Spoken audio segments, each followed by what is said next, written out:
결혼한 지 이제 막 한 년이 조금 넘었을 때였습니다. 그날 저는 평생 잊을 수 없는 말을 어머니께, 아니, 시어머니께 들었죠. 너희 둘 이혼해라. 그러면 내가 신우 결혼자금 전부 내줄게. 순간 귀를 의심했습니다. 마치 장난처럼 웃으면서 던진 말이면 좋았을 텐데 그분의 표정은 웃음기 하나 없이 너무나 진지했습니다. 거실 한가운데 앉아 저를 똑바로 바라보던 시어머니의 눈빛은 차갑고 단단했습니다. 저는 34살 평범하게 직장 다니며 남편과 알콩달콩 신혼을 보내고 있었습니다. 남편은 36살, 묵묵하지만 자상한 성격의 사람이라 결혼 전부터 이 사람이면 힘든 일도 같이 견딜 수 있겠다 싶어 선택한 사람이었죠. 그런데 그날 시어머니의 입에서 나온 그 한마디가 모든 걸 흔들기 시작했습니다. 사건의 시작은 신우, 그러니까 남편의 여동생의 결혼 문제였습니다. 신우는 30이 훌쩍 넘어서야 결혼하겠다고 선언했고 예비 신랑이 누군지도 겨우 알게 된 상황이었죠. 그런데 결혼 준비 과정에서 가장 큰 문제는 돈이었습니다. 시어머니는 신우의 결혼식이 집안의 큰 경사라며 양가가 똑같이 5천만 원씩 내야 한다고 못 박았습니다.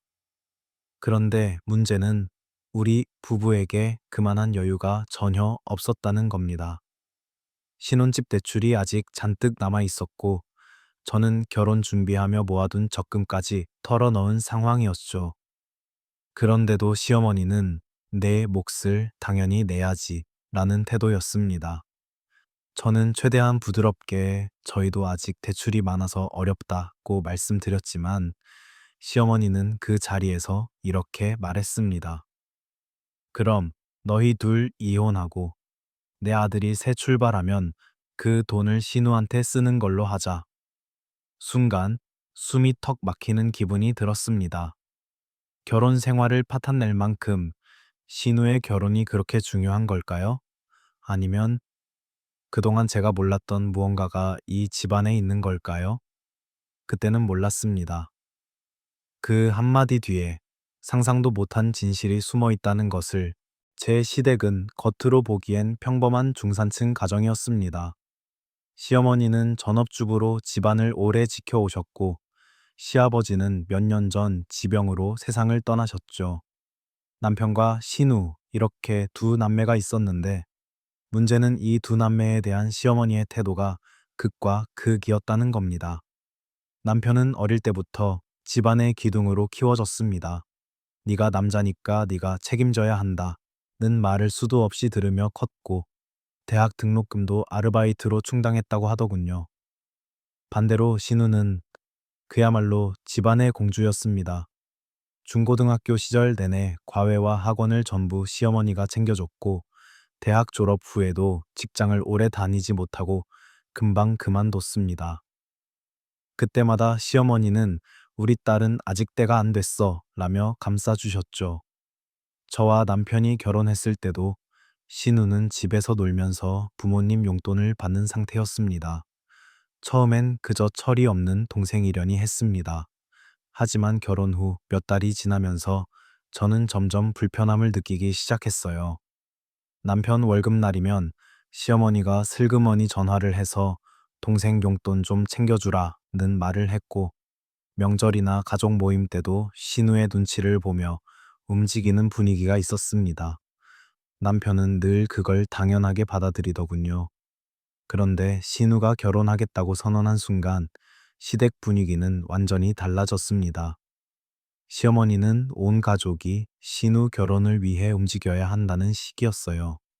결혼식 날짜, 예식장, 드레스, 혼수까지 전부 시어머니 주도로 정해졌고 저는 그냥 따라가는 입장이었습니다. 그러다 문제의 결혼 자금 얘기가 나왔죠. 내 몫은 5천만 원이야. 시어머니는 너무나 당연한 듯 그렇게 말했습니다. 제가 난처한 얼굴을 하자 옆에 있던 신우는 팔짱을 끼고 웃으며 이렇게 말하더군요. 언니, 결혼할 때 우리 집이 많이 도와줬잖아요. 이제 언니가 도와줄 차례 아니에요? 그 순간 제 안에서 무언가 딱 하고 끊어지는 소리가 났습니다. 결혼할 때 도와줬다고요? 그 집에서 받은 건 빚더미뿐인데, 그리고 며칠 뒤 시어머니의 그 충격적인 말이 터져 나온 겁니다. 이혼해라. 그러면 그 돈을 신우한테 줄 수 있잖아. 그 말이 농담이 아니라는 걸 깨닫는데 오래 걸리지 않았습니다. 그날 이후로 저는 시어머니와 신우를 대하는 눈빛이 조금씩 달라졌습니다. 예전에는 시댁 식구니까 이해해야지 하며 넘겼던 말들이 이제는 가시처럼 박히기 시작했죠. 시어머니는 틈만 나면 신우 결혼 준비 상황을 저에게 보고하듯 이야기했습니다. 예식장은 호텔로 했다.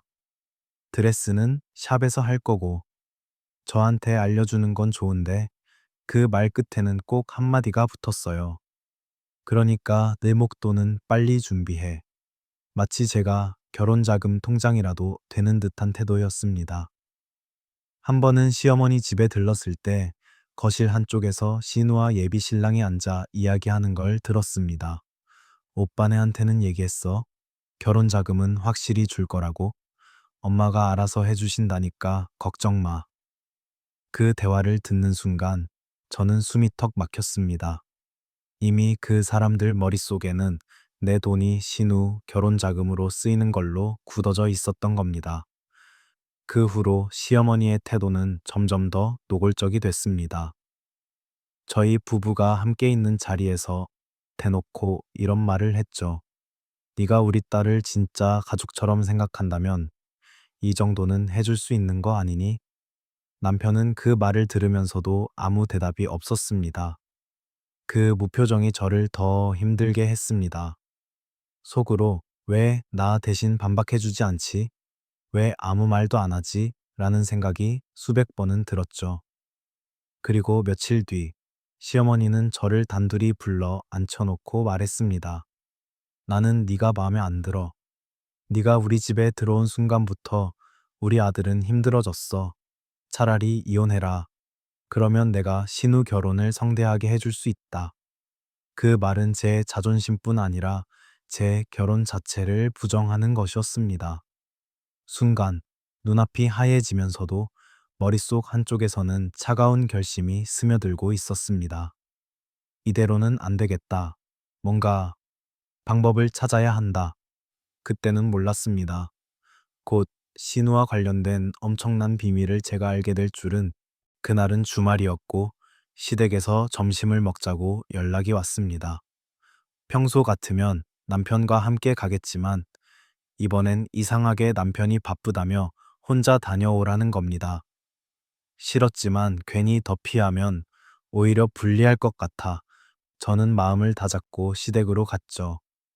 거실에 들어서자마자 이미 신우와 예비 신랑, 시어머니까지 세 사람이 앉아 있었습니다. 분위기는 묘하게 들떠 있었어요.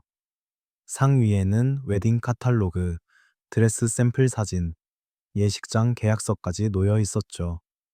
시어머니는 저를 보자마자 의자에 앉히더니 준비해둔 종이 한 장을 내밀었습니다. 이건 너희 목 결혼자금 약정서야. 내 통장에서 바로 이체되게 사인만 하면 돼. 저는 눈을 크게 뜨고 물었습니다. 이건 무슨 약정서예요? 저희는 아직 대출이. 말을 끝내기도 전에 신우가 제 말을 끊었습니다. 언니, 결혼이 평생 한 번인데 이 정도는 해줄 수 있잖아요? 우리 집도 언니 결혼 때 많이 도와줬잖아요. 그 말에 저는 웃음이 나올 뻔했습니다. 제가 시집 올 때 받은 건 도움이 아니라 빚이었거든요. 그 빚을 지금까지도 갖고 있는 마당에 결혼 자금을 내라니. 시어머니는 제 표정을 보더니 눈썹을 치켜쓰며 말했습니다. 너도 여자니까 알잖아. 결혼식 망치면 평생 욕먹어. 네가 조금 희생하면 우리 집안 체면이 산다. 그 순간 제 안에서 무언가 터져 나왔습니다. 그럼 왜 그 체면을 위해 저희 부부가 이혼까지 해야 하죠? 신우 결혼이 저희 결혼보다 더 중요합니까? 순간 방 안이 얼어붙었습니다. 신우는 황당하다는 듯 저를 노려봤고 시어머니는 입술을 앙다물었습니다. 그리고 곧 한마디를 내뱉었죠. 그래, 너 없으면 우리 집이 훨씬 편해질 거야. 그 말은 단순한 감정 싸움이 아니었습니다. 이건 저를 집안에서 완전히 내치겠다는 선언이었죠. 그때 저는 알았습니다. 이 싸움, 물러서면 끝이라는 걸. 그날 이후 며칠 동안 시댁 쪽에서는 연락이 없었습니다.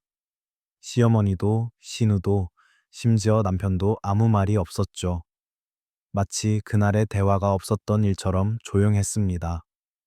저는 속으로 혹시 마음을 바꾼 걸까? 아니면 내가 너무 예민했던 걸까? 하는 생각도 잠시 했습니다. 그러던 어느 저녁, 남편이 퇴근 후 조심스러운 표정으로 저를 불렀습니다. 여보, 엄마가 말이야. 그냥 결혼 자금 얘기는 없던 걸로 하자고 하셨어. 그 말을 듣는 순간 저는 안도와 함께 묘한 불신이 스쳤습니다. 시어머니가 이렇게 쉽게 물러날 뿐이 아니라는 걸 저는 잘 알고 있었으니까요. 그래도 그때는 남편 말대로 그냥 지나가길 바랐습니다. 그 주 주말, 오랜만에 시댁에서 가족 모임이 열렸습니다. 오순도순 식사를 하며 웃는 분위기였고, 시어머니도 예전처럼 담소를 나누더군요. 아, 정말 끝났나 보다. 잠시 그렇게 생각했죠. 그런데 식사가 끝나갈 무렵, 신우가 갑자기 자리에서 일어나더니 말했습니다. 아, 맞다. 언니 통장 사본 가져왔어요? 혼수장음 송금하려면 필요하대요. 순간 제 손이 멈췄습니다. 통장 사본? 혼수장음 송금? 시어머니는 태연하게 웃으며 덧붙였습니다. 그래, 내 몫은 이미 계산에 넣어놨어. 이제 사인만 하면 돼. 그 순간 저는 확신했습니다. 잠시 조용했던 건 포기해서가 아니라 제 경계를 풀게 만들려는 술책이었다는 걸 저는 차갑게 대답했습니다. 제 돈은 한 푼도 들어가지 않을 겁니다. 그러자 신우 얼굴이 굳었고 시어머니 표정이 단번에 싸늘해졌습니다. 그리고 그들의 방역은 생각보다 훨씬 노골적이고 잔인하게 다가왔습니다. 다음 날 아침 출근 준비를 하고 있는데 남편이 잔뜩 굳은 표정으로 거실에 서 있었습니다. 여보, 엄마가 어제 밤늦게 나한테 전화했어. 그 한마디에 이미 예감이 왔습니다. 남편은 머뭇거리며 말을 이었습니다. 엄마가 네가 너무 이기적이라고 하더라. 신우 결혼은 집안의 큰일인데 도와줄 생각이 전혀 없다면서? 그 말에 저는 웃음이 나왔습니다. 이기적? 우리 부부 대출금은 누가 갚아줘요? 왜 신우 결혼이 우리보다 우선이에요? 남편은 한숨을 쉬며 고개를 떨궜습니다. 그런데 문제는 그 통화 이후 시어머니가 직접 저를 공격하기 시작했다는 겁니다. 회사에서 점심을 먹고 있는데 시어머니에게서 전화가 왔습니다. 네가 그럴 거면 우리 아들이랑 당장 갈라서 너 같은 며느리 두느니 혼자가 낫다. 그 목소리는 단호했고 조금의 감정 기복도 없었습니다. 마치 오래전부터 계획해둔 말을 꺼내는 듯 했습니다. 심지어 그날 저녁 신우가 제 휴대폰으로 메시지를 보냈습니다. 언니, 솔직히 말해요. 오빠랑 오래 살 생각도 없죠. 돈 아깝게 굴지 말고 이혼해요. 우리 가족이 편해져요. 그 문자를 읽는 순간 속에서 뜨거운 무언가가 치밀어 올랐습니다. 저를 단순히 돈줄로만 보고 제 존재 자체를 불필요하다고 여기는 그 태도. 이대로 참으면 저는 영원히 이 집안에서 봉 취급을 받을 게 분명했습니다. 그리고 그때 제게 우연처럼 한 정보가 들어왔습니다. 신우의 결혼 준비 과정에서 뭔가 수상한 소문이 들려온 겁니다. 그 소문은 곧 이 싸움의 판을 완전히 뒤집을 무기가 될 수 있었습니다. 그날 퇴근길 회사 동료 한 명이 조심스럽게 제게 말을 걸었습니다. 혹시 내 신우 결혼하는 사람 오호 씨 맞지? 순간 저는 긴장했습니다. 그 이름은 신우의 예비 신랑이 맞았거든요. 동료는 잠시 망설이다가 낮은 목소리로 말했습니다. 내 대학 동기가 그 사람이랑 같은 회사 다니는데 솔직히 말하면 결혼할 사람이 이미 사내에서 여자 문제로 유명하대. 저는 놀라서 물었습니다. 여자 문제요? 그 동료는 고개를 끄덕이며 덧붙였습니다. 더 웃긴 건 너희 신우가 그 여자 문제 중 한 케이스라는 거야. 결혼 준비하면서도 다른 남자랑 엮였다는 소문이 돌고 있다더라. 그 말은 마치 제 귀에 불씨를 던져놓는 것 같았습니다. 솔직히 처음엔 믿기 힘들었어요. 하지만 신우의 평소 행동과 태도를 떠올리면 충분히 가능하다고 느껴졌죠. 저는 바로 제 친한 친구 지연에게 전화를 걸었습니다. 지연은 예전에 신우와 같은 동호회에서 활동했던 적이 있었는데 예상대로 그녀는 더 구체적인 얘기를 알고 있었습니다. 너 몰랐어? 내 신우, 작년 가을에도 다른 남자랑 제주도 여행 갔다 왔잖아. SNS에 올렸다가 금방 삭제하던데 제 심장이 쿵 내려앉았습니다. 만약 이게 사실이라면 시어머니가 그렇게 목숨 걸듯 챙기는 딸의 결혼이 단숨에 무너질 수도 있었습니다. 그날 밤 저는 남편에게 아무 말도 하지 않은 채 제 방에서 신우의 SNS, 친구 목록, 사진 기록을 샅샅이 뒤졌습니다. 그리고 마침내 그 안에서 확실한 무기가 될 만한 흔적들을 발견했습니다. 시간과 장소가 명확히 찍힌 사진, 그리고 애정이 담긴 대화 캡처, 모든 퍼즐이 맞춰지기 시작했습니다. 이건 단순한 결혼 자금 문제가 아니라 신우와 시어머니의 위선 자체를 무너뜨릴 수 있는 기회였습니다. 그 다음 주, 시댁에서 다시 모임이 잡혔습니다. 명목상은 신우 결혼 준비 최종 회의였지만 저는 그 자리를 결정적인 무대로 삼기로 했습니다. 거실 한가운데 예식장 계약서와 혼수 리스트가 펼쳐져 있었고 시어머니는 저를 보자마자 이번엔 말로만 하지 말고 통장 사본 가져왔겠지? 라며 비웃듯 말했습니다. 저는 가방에서 조용히 서류 봉투 하나를 꺼냈습니다. 네, 가져왔어요. 그런데 이거부터 좀 보시겠어요? 신우는 팔짱을 낀 채 뭐예요? 또 무슨 핑계? 라고 했지만 봉투 안에서 나온 사진과 카톡 캡처를 보는 순간 그 얼굴은 순식간에 굳어졌습니다.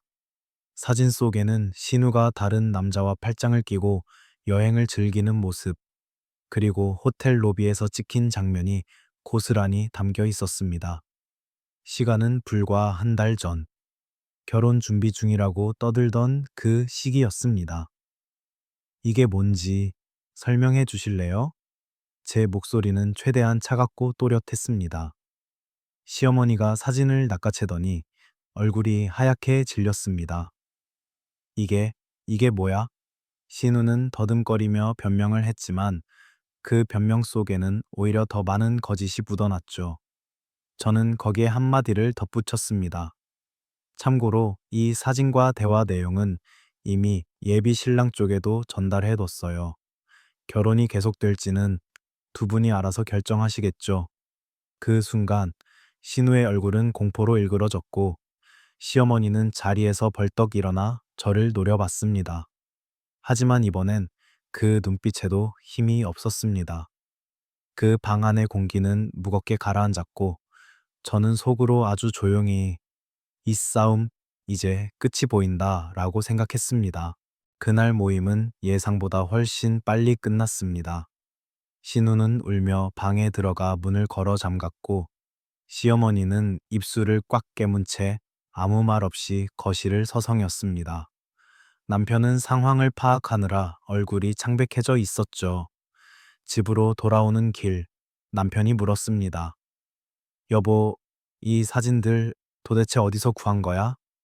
저는 짧게 대답했습니다. 필요하면 방법은 얼마든지 있어. 그리고 덧붙였죠. 하지만 중요한 건 내가 이 집안에서 더 이상 봉이 아니라는 거야. 다음 날 신우 예비 신랑 쪽에서 연락이 왔습니다. 목소리는 차갑고 단호했습니다. 이 결혼 여기서 끝입니다. 준비하던 모든 계약 취소하세요. 그 말이 전해진 순간 신우와 시어머니의 체면은 한순간에 무너졌습니다. 특히 시어머니는 친척들 사이에서 딸 결혼을 망친 장본인으로 소문이 돌기 시작했죠. 그 소문은 마치 불이 번지듯 빠르게 퍼져나갔습니다. 며칠 뒤 시어머니에게서 전화가 왔습니다. 너 이렇게까지 해야 속이 시원했냐? 그 목소리는 분노와 패배감이 뒤섞여 있었습니다.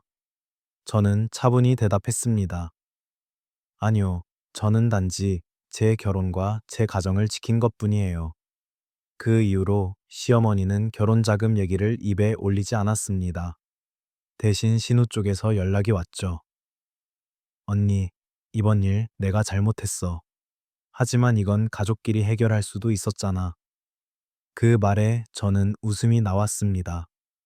가족이라면 서로를 이용하지 않았겠지. 그 순간 저는 이 싸움의 첫 승리를 실감했습니다. 하지만 아직 끝은 아니었습니다. 진짜 사이다는 이제부터였으니까요.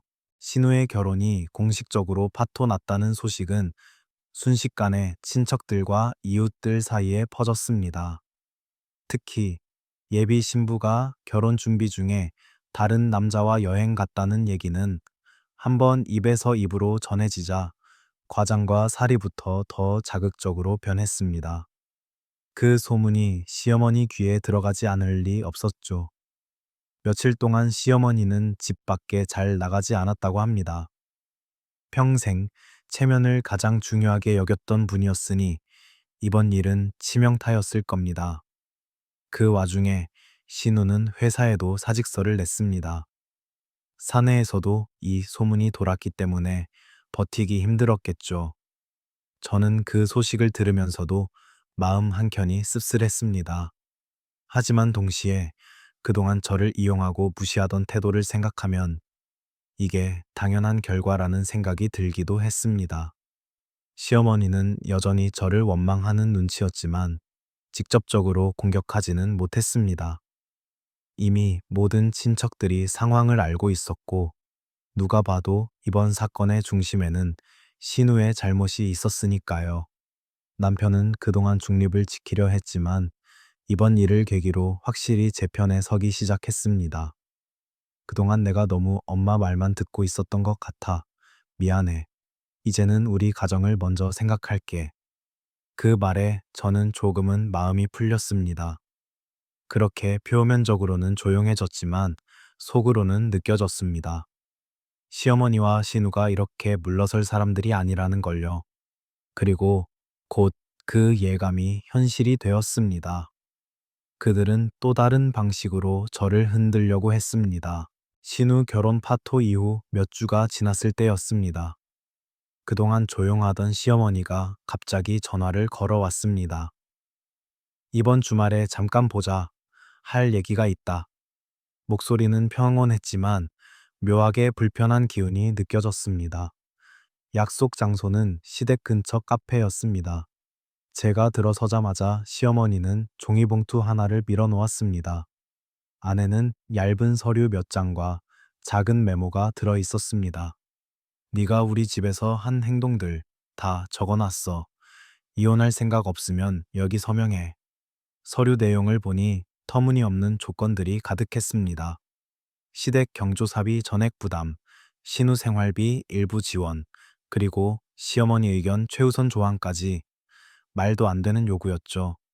저는 봉투를 조용히 다시 닫고 제 가방에서 USB 하나를 꺼냈습니다. 저도 이번에 준비한 게 있어요. 혹시 신우가 예비 신랑 말고도 다른 남자랑 연락하던 거 기억하시나요? 시어머니 표정이 순간 일그러졌습니다. 그 USB 안에는 제가 이미 확보해둔 신우의 과거 대화 녹취와 추가 사진, 그리고 신우가 다른 남자에게 보낸 돈 내역까지 들어 있었습니다. 그 자료가 만약 다시 세상 밖으로 나온다면 신우뿐 아니라 시어머니의 남은 명예까지 완전히 사라질 수 있는 수준이었죠. 이제는 서로 건드리지 말죠. 저도 제 가정 지킬 테니까. 제 말에 시어머니는 아무 대답도 하지 못한 채 그 봉투를 조용히 치웠습니다. 그날 이후 시댁은 정말로 조용해졌습니다. 더 이상 전화로 돈 얘기를 꺼내지도 않았고 신우도 제 앞에 나타나지 않았습니다. 저는 그제야 비로소 마음 깊이 숨을 내쉴 수 있었습니다. 이 싸움은 단순히 결혼 자금이 아니라 제 인생을 지키는 싸움이었음을 깨달았습니다. 그리고 저는 이겼습니다. 신우의 결혼이 완전히 무산된 이후 시댁 분위기는 예전과 전혀 달라졌습니다. 예전 같으면 시어머니가 주도해 온갖 모임을 만들었을 텐데 이제는 가족 모임조차 거의 사라졌죠. 명절에도 단출하게 모여서 인사만 나누고 헤어지는 정도였습니다. 신우는 결혼이 깨진 뒤로 친구들 사이에서도 연락을 끊고 지냈다고 들었습니다. SNS도 모두 비공개로 전환했고 직장도 그만두고 잠시 다른 지역으로 내려가 있었다더군요. 예전처럼 당당하게 저를 내려다보던 눈빛은 더 이상 볼 수 없었습니다. 시어머니도 확실히 달라졌습니다. 저와 직접적인 갈등을 피하려고 애쓰는 게 보였습니다. 필요한 말만 짧게 하고 과거처럼 명령조로 말하는 일도 줄었죠. 겉으로는 여전히 무뚝뚝했지만 적어도 더 이상 제 인생에 함부로 간섭하지 못했습니다. 남편과의 관계도 안정됐습니다. 이번 일을 계기로 그는 제 입장을 진심으로 이해하게 되었고, 가정의 우선순위를 어디에 두어야 하는지도 깨달은 것 같았습니다. 퇴근 후 함께 저녁을 먹으며 나누는 대화에서 예전보다 훨씬 부드럽고 따뜻한 기운이 느껴졌죠. 무엇보다 큰 변화는 제 마음이었습니다. 이전엔 시댁의 부당한 요구에도 가족이니까 라는 생각으로 참아왔지만 이제는 아니었습니다. 저도 제 가정, 제 인생을 지킬 권리가 있다는 걸 절실히 깨달았으니까요. 그리고 이번 사건이 제게 남긴 가장 큰 교훈은 참는다고 해서 모든 게 해결되는 건 아니다 라는 것이었습니다. 때로는 단호하게 맞서야만 상대가 더 이상 넘지 못할 선을 그을 수 있다는 걸요. 시간이 조금 지나니 이번 사건을 바라보는 사람들의 반응이 더욱 뚜렷해졌습니다. 처음엔 제 행동을 두고 그래도 가족인데 너무한 거 아니냐 라는 말을 하는 사람도 있었죠. 하지만 자세한 사정을 알게 된 사람들은 한결같이 제 편이었습니다. 친정엄마는 제 손을 꼭 잡고 말했습니다. 잘했다. 네가 아니었으면 평생 저 집에서 신우 그늘 아래 살아야 했을 거다. 그 말에 저는 처음으로 눈물이 핑 돌았습니다. 그동안 혹시 내가 너무 세게 나간 건 아닐까 하는 생각이 마음 한구석에 있었거든요.